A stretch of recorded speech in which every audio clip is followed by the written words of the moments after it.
बोलिए मंत्र पाठ। ओ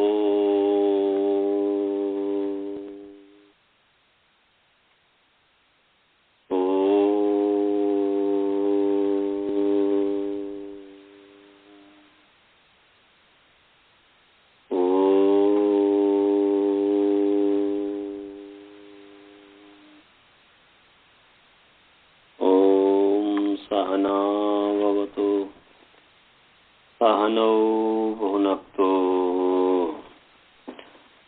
सह वीर्यं करवावहै तेजस्विनावधीतमस्तु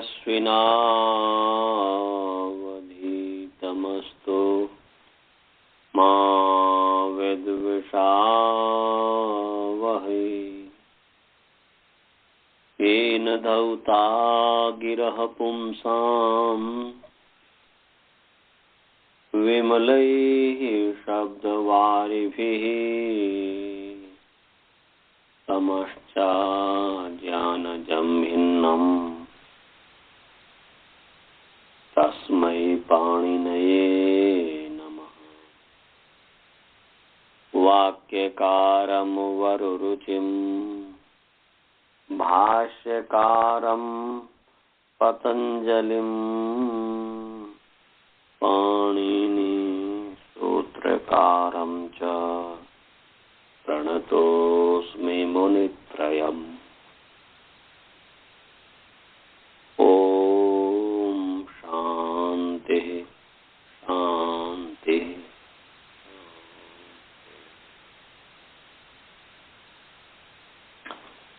सभी को सादर नमस्ते। आइए आप सभी का प्रथमावृत्ति कक्षा में स्वागत है, पाठ में स्वागत है। भगवान की कृपा से हम सभी जो है कक्षा में उपस्थित हैं।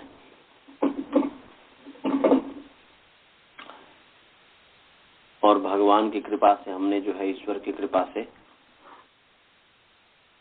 पचे की सिद्धि कर लिया था। पचे उसी तरह से यज्ञ इत्यादि पचे की सिद्धि हमने कर दिया था ना जी? हाँ जी, कर दिया था जी।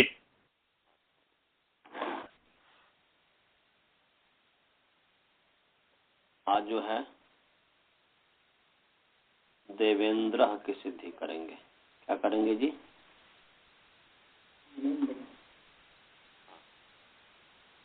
आपको ये चीज ध्यान रखना है। आपको क्या क्या चीज सिद्धि करा दिया गया आपको याद है सबको? सबसे पहले कृदंत की सिद्धि किया, नहीं जी? कृदंत के बाद तद्धितांत की सिद्धि की। तद्धितांत की सिद्धि की। उसके पश्चात उसके बाद किसके की? कृदंत हो गया, तद्धितांत हो गया और तिंगंत हो गया।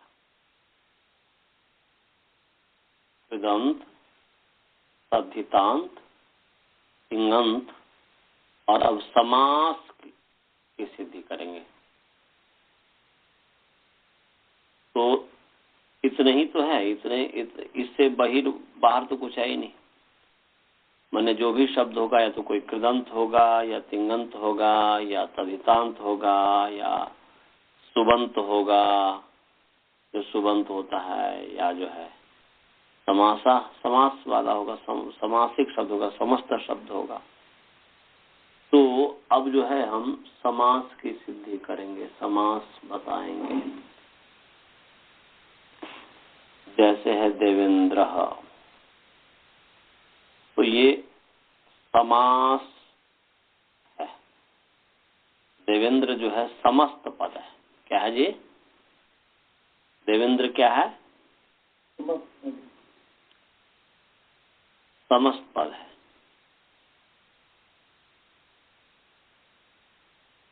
और समस्त पद है, ये समास है, इसमें समास है। और ये समास ऐसा भी कर सकते हैं। तो देवेंद्र जो है समास है, तो समास कहते किसे? इस चीज को समझना है। समास के संबंध में मैं कुछ पहले जिक्र कर दूं। समास, देखिए समास जो शब्द है, समास में सम उपसर्ग है। क्या उपसर्ग है जी? सम उपसर्ग है। उपसर्ग कितने होते हैं पता है? श्रवण, आपको पता है उपसर्ग कितने होते हैं? श्रवण जी,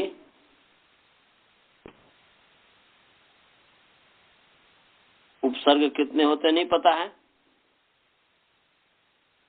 22 होते हैं। 22 होते हैं। वरुण है, बहुत धन्यवाद। सभी लिख लीजिए, उपसर्ग 22 होते हैं। 22 उपसर्ग कितने होते हैं जी?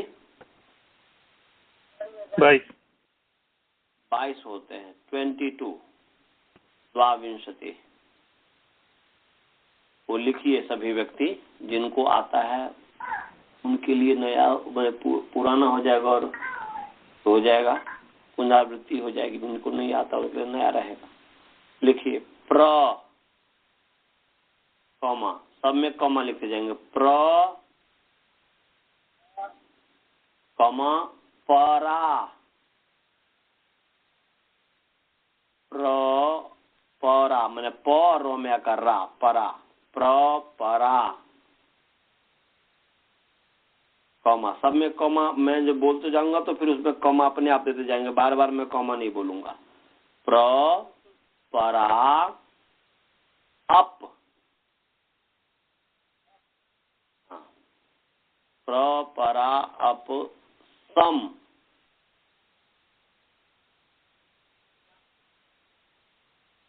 प्र, परा, अप, प्र, परा, अप, सम, महलंत है। हाँ जी, सम बोले, सम। हाँ सम, प्र, परा, अप। अप में प में हलंत नहीं है ना स्वातिबन जी? होना नहीं चाहिए, अपवाद नहीं है। हाँ, अप होना चाहिए, अप। प्र, परा, अप, जैसे अपगच्छति आता है ना जी, अपवाद, अप उपसर्ग है। तो अप, प हलंत नहीं है श्रवण, तो प्र, परा, अप, सम, म हलंत है इसमें, सम, प्र, परा, अप, सम, अनु, अव, अनु, अ न में ह्रस्व कर नु, अनु, अव, अव, व हलंत, सॉरी व पूरा है, हलंत नहीं है। अनु, अव, निस, सहलंत, दंती स, नी ह्रस्व नकार, ह्रस्व नकार नी और सहलंत, निस, निर, न ह्रस्वीकार नी और र हलंत, रेप, निस, निर। क्या क्या लिखे श्रवण जी?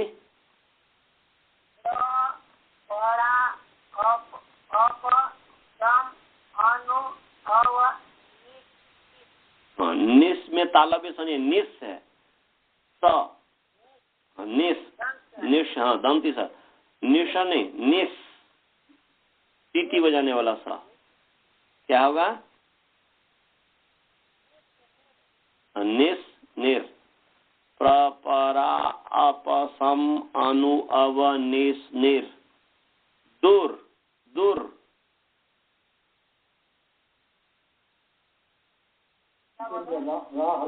रहलम जी, दूर, दौरा स्वीकार, दू, दूर, दुस, या दुस दूर कर दीजिए, दुस पहले लिख दीजिए, शायद हमारा मुख में दुस पहले आ रहा है, हालांकि कोई भी हो, इधर उधर कोई ऐसी बात नहीं है। दुस, दूर, दुस पहले लिख दीजिए, दूर बाद में लिखिए। निस, निर था ना, निस फिर नहीं ऐसे, दुस, दूर, प्र, परा, अप, सम, अनु, अव, निस, निर, दुस, दूर, कौमा दुर कौमा, सब में दुस अलग है, दुर अलग है। दुस दुर, वी वी, व और हस्वीकार वी, वी माने व, यरल व, वी मतलब प्र परा अप सम अनु अव निस निर, दुस दुर वी आंग, औ में आकर आंग हलंत, क ख ग ng हलंत, आंग।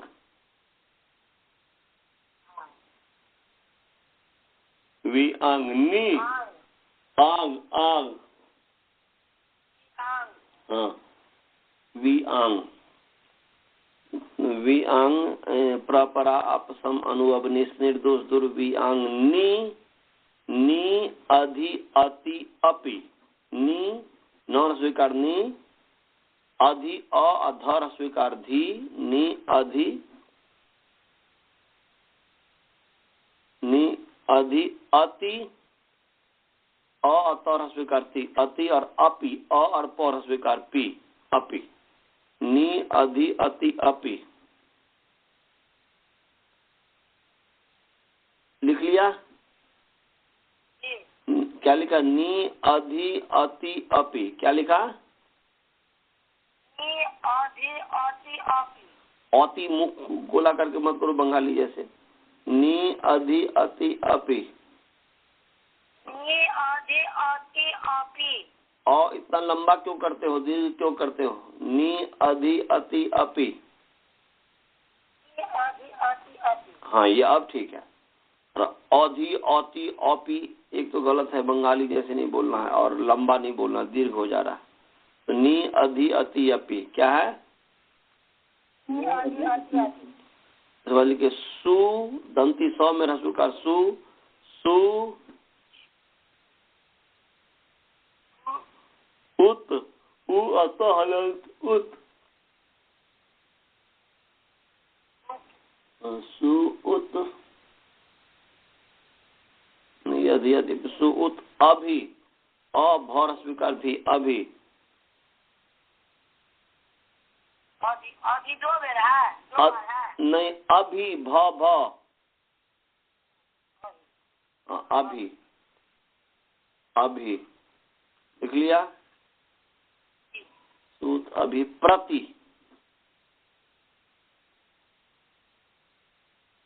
प्रति क्या लिखा?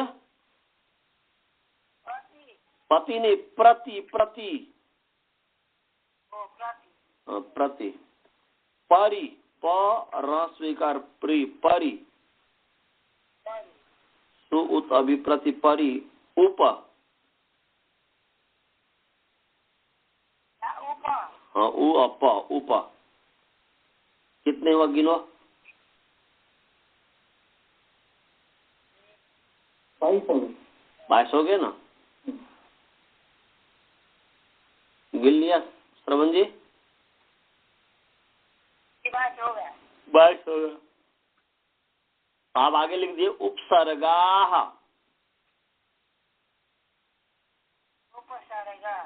उपसर्गाः बहुवचन, प्र परा अप सम अनु अव निस निर दोष दोर वी आंग नी अधि अति अपि सु उत अभि प्रति परि उप उपसर्गाः।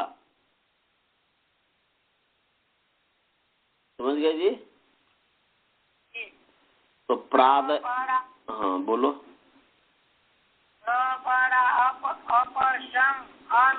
सम नहीं है यार, आप ताला भी सब बोलते हो, सम है।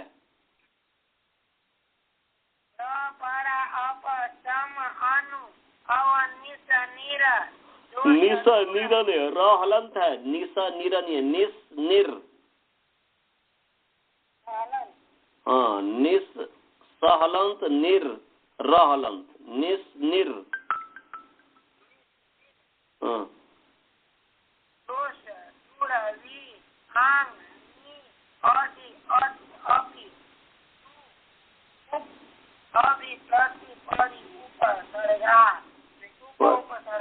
परि उप, तो परंतु अ जहाँ आता है वहां पर आपका मुख गोल हो जाता है, मुख में जो है हवा भर जाती है, शायद लग रहा है। वो नहीं, वो उस तरीके से नहीं बोलना है। अभी अभी अति ऐसा नहीं बोलना है। आप अभी अति करते हैं, अभी अति और अपी इत्यादि जो कुछ भी है ये ध्यान रखना है। और निस निर नहीं है, निस निर, र हलंत है, स हलंत है, ध्यान में रखना। फिर मैं एक बार बोल रहा हूँ, प्र परा अप सम अनु अव निस निर दुस दुर वी आंग नी अधि अति अपि सु उत अभि प्रति परि उप उपसर्गाः। माने ये थे उपसर्गा, ये जितने हैं ना 22 22 जो है ये उपसर्ग हैं। समझ गए जी? 22 क्या है जी? उपसर्ग। उपसर्ग, हाँ, ये सभी उपसर्ग है। तो ये सभी आप लोग याद कर लीजिएगा, चाहे वेद में हो, लौकिक भाषा में हो, इतने ही उपसर्ग के प्रयोग होते हैं, इतने ही उपसर्ग प्रयुक्त होते हैं। कहीं अपवाद कुछ ऐसा हो, सौत्र तो एक अलग चीज है, सौत्र भी उपसर्ग है, परंतु सूत्र में केवल पढ़ दिया हुआ है, अलग से नहीं है। तो प्र इत्यादि जो हैं, क्रिया के साथ इसका जब योग होगा तब उपसर्ग नाम है। प्रादयः उपसर्गा क्रिया योगे, है ना जी? प्रादयः उपसर्गा क्रिया योगे सूत्र है। अच्छा जी। श्रवण जी सूत्र है कि नहीं जी?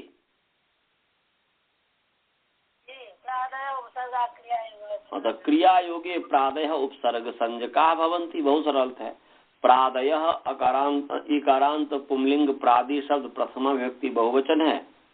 उपसर्गा अकारांत पुंलिंग उपसर्ग शब्द प्रथमा व्यक्ति बहुवचन है। क्रिया योगे अकारांत पुंलिंग क्रिया योग शब्द सप्तमी विभक्ति एकवचन है। क्रिया योग में समास है, क्रियाया योग क्रिया योग तस्मिन क्रियाया योगे, तस्मिन क्रिया योगे। तो क्रिया योगे प्रादयः उपसर्गाः, उसका आगे भवन्ति जोड़ दीजिए। क्रिया योगे प्रादयः उपसर्गाः भवन्ति, क्रिया के योग में प्रादि उपसर्ग संज्ञक होते हैं, प्रादि की उपसर्ग संज्ञा होती है। तो प्रादि माने ये जो 22 है, प्रादि माने प्र आदि येषाम ते प्रादयः, प्र आदि अवयव हैं जिनके, उन पूरे समुदाय का नाम है प्रादि। तो यहाँ पर आपने जो 22 प्र परा अपसम सबके आदि में प्र, इसलिए प्रादि प्र आदि येषाम ते प्रादयः, प्र आदि अवयव है जिनके। तो ये प्र से लेकर के और अंतिम जो उपसर्ग है उप, तो प्र से उप इस पूरे समुदाय का आदि अवयव प्र है, इसलिए प्रादि माने 22 उपसर्ग। प्रादयः उपसर्गा, प्रादयः शब्दाः उपसर्गा भवन्ति कदा क्रिया योगे, जब इसका क्रिया के साथ संबंध होगा। जब गम के साथ जैसे आंग का संबंध हुआ तो आगम हो गया, आगच्छति हो गया। जब गम के साथ सम जोड़ दिया तो समगम, संगम हो गया इत्यादि। तो इस चीज को ध्यान में रखना है कि क्रिया के योग में जो है प्रादि की उपसर्ग संज्ञा है, उपसर्ग नाम है। तो मैं आपको उपसर्ग की चर्चा किस पर मैंने किया था जी? प्रसंग क्या था? समास के बारे में बता रहे थे आचार्य जी, और कहा सम उपसर्ग है उसके। हाँ ठीक है, धन्यवाद धन्यवाद। तो ये समास में समझा रहा था। तो ये उपसर्ग इतने हैं, 22 उपसर्ग हैं, समझ गए। उसमें से एक सम भी उपसर्ग है कि नहीं, सम उपसर्ग है। तो समास में सम उपसर्ग है। उपसर्ग का मतलब है कि क्रिया से पहले जो जुड़ती, क्रिया से पहले जुड़ता हो और अर्थ में नयापन ला देता हो, मोस्टली ज्यादातर, उसका नाम जो उपसर्ग। उप माने पहले, जैसे उपदेश में उप का अर्थ है आदि, ऐसे ही उपसर्ग में भी उप का अर्थ है पहले। सर्ग माने जो जुड़ करके नए अर्थों को पैदा करे। सर्ग माने सृष्टि, जैसे कहते हैं ना, सर्ग माने सृष्टि, तो सृष्टि जैसे। हाँ जी, नया अर्थ पैदा करता है। हाँ, उपसर्ग का मतलब हुआ कि जो क्रिया के पहले या किसी भी शब्द जो है, किसी भी शब्द के पहले जुड़ करके उस शब्द में नया अर्थ ला दे, नवीनता ला दे, उसका नाम उपसर्ग है। तो ये जो है 22 उपसर्ग है। तो समास में जो है सम जो उपसर्ग है, सम जो उपसर्ग है ये 22 में से ही एक है। तो समास में हुआ सम प्लस आस, सम प्लस आस।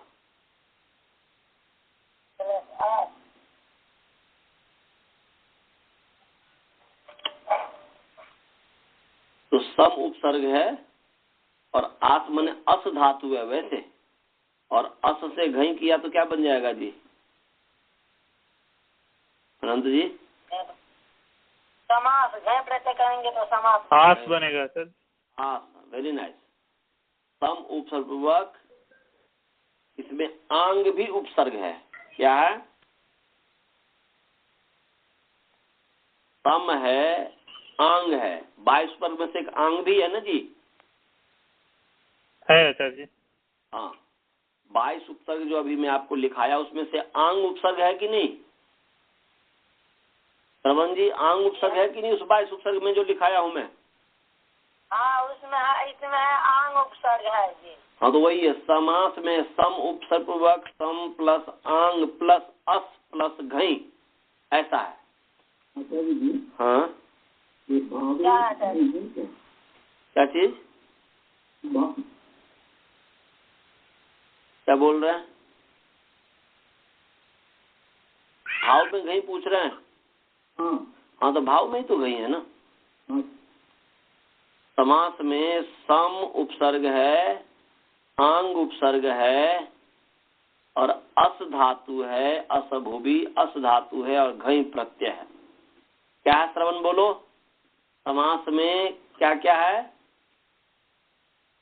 सम उपसर्ग, आंग उपसर्ग, अस धातु और घय प्रत्यय है। Very nice.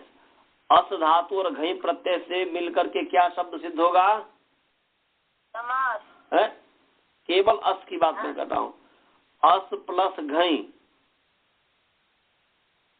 अस प्लस घई, जैसे भज प्लस घई भागा नहीं बनता है,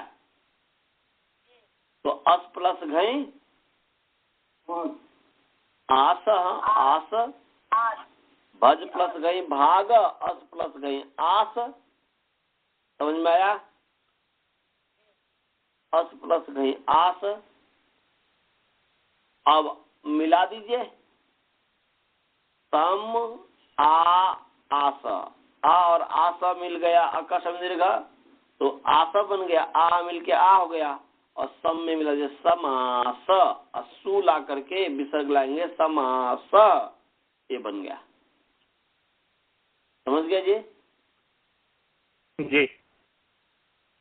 श्रवण जी, आपको समझ में आया? कहीं दृष्टांत नहीं, अच्छा नहीं समझ में आया।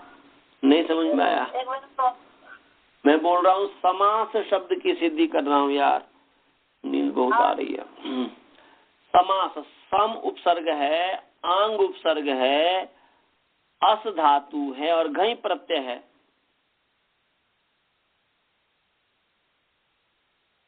समझ गए? यहाँ पे समझिए कि सम आंग ये उपसर्ग है, अर्थ धातु और घय प्रत्यय। हाँ, तो अस धातु घई प्रत्यय से मिला आस बन गया। अस धातु और घई से आस बना, और सम अब आंग और आ को मिला दो, आंग का गौ का हलंत्यम से संज्ञा हो जाएगी तस्लोपा दथनोपा, तो आ बचेगा। और आ मिलके क्या होता है? और आ मिलके आ ही होगा। आ प्लस आ इक्वल टू आ, और आंग का जो ग है वो ग का तो लोप हो गया, तो आ प्लस आ, तो आस, और इधर में सम जोड़ दीजिए तो क्या हो जाएगा? समास। और फिर विसर्ग लाएंगे, जैसे भागा में विसर्ग लाया था वैसे ही सब विसर्ग लाएंगे, वही ज्ञान प्रातिपद का सौ समूढ़ इत्यादि वही प्रक्रिया है। तो समास ये बन गया। अभी समझ गए जी? आप समझ में आ गए? हाँ, आप लोग स्काइप वाले समझे? जी अच्छा जी, समझ गया। राजभल्ला जी आप समझे? हाँ, तो अब जो है समास का मतलब है समसनम, घई प्रत्यय है ना भाव में, तो समसनम माने दूसरे शब्द के द्वारा समास की व्याख्या कर रहे हैं। समास में घई प्रत्यय भाव में है, तो ल्यूट प्रत्यय ल्यूट भी भाव में, इसलिए भाव में होता है, इसलिए उसके आधार पर हम व्याख्या करेंगे। समसनम समासः, क्या है जी? समसनम समासः। आप तालव्य स सब में बोलते हो, मुझे सब में दंती स आता है, मेरा भी गलत आदत है। मुझे भी स्कूल में यहाँ पर पढ़ने के लिए जाता था तो मुझे शुद्ध करते थे अंग्रेजी वाले, तो इसलिए जो है दंती स बोलो, दंत्य स। समसनम समासः क्या है? समसनम समासः। हाँ, वेरी नाइस। समसनम, समयसनम का अर्थ है संक्षेपीकरणम, अर्थ बदल जाता है ना। ये अस्कार तो होता है सत्ता, और उसमें आंग उपसर्ग है और सम उपसर्ग है, इसलिए अर्थ परिवर्तित हो गया। अर्थ हो गया कि समसनम बराबर है संक्षेपीकरणम। समसनम समासः, समसनम समासः बराबर संक्षेपीकरणम। समास माने समसनम का अर्थ है संक्षेपीकरणम। समसनम का क्या अर्थ है जी? संक्षेपीकरणम। हाँ, तो संक्षेपीकरणम। तो समसनम अर्थात संक्षेपीकरणम समासः, संक्षेप का नाम समास है, संक्षेप करने का नाम समास है। तो संक्षेप करने का मतलब क्या है जी? यहाँ पर मतलब जो है कि संक्षेप तो प्रत्याहार को प्रत्याहार भी संक्षेप होता है, परंतु यहाँ पर एक विशेष अर्थ को देगा। समसनम माने संक्षेपीकरणम। संक्षेपीकरणम का अर्थ लिखो आगे, पहले ऐसा लिखना, समसनम इक्वल टू संक्षेपीकरणम। संक्षेपीकरणम इक्वल टू लिखो बहूनाम पदानाम मिलित्वा एक पद भवनम, ये संक्षेपीकरण लेना है। बहूनाम पदानाम मिलित्वा एक पद भवनम, बहूनाम पदानाम मिलित्वा एक पद भवनम। लिख लिया जी? बहुनाम पदानाम मिलित्वा एक पद भवनम। हाँ, हो गया समासः इक्वल टू समासः। तो समास का मतलब है बहूनाम पदानाम मिलित्वा एक पद भवनम समासः।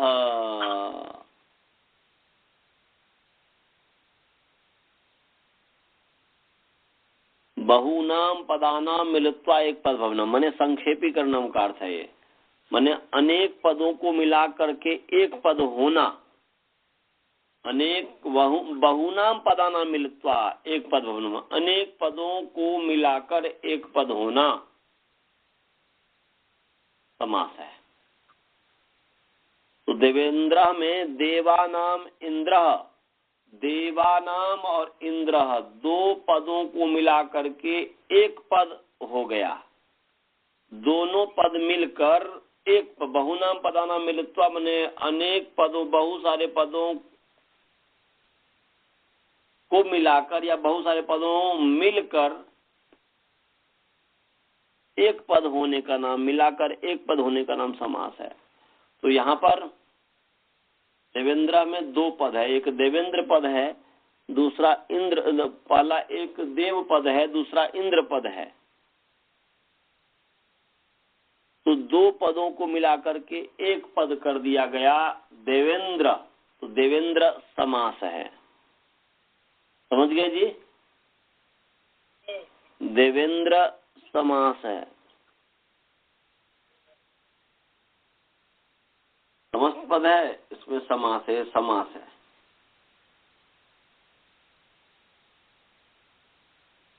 तो अनेक पदों को मिलाकर एक पद होने का नाम समास है, एक पद करने का नाम समास है।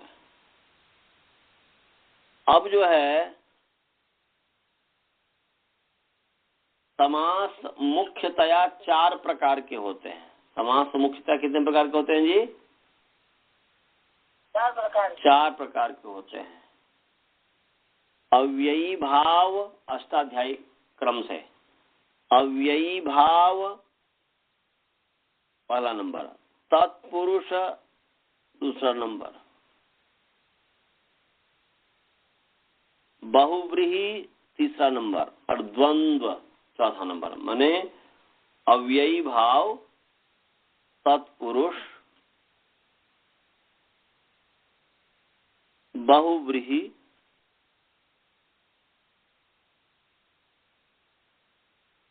द्वंद्व। तो ये चार समास हो गए। समझ गए जी? चार ये समास है।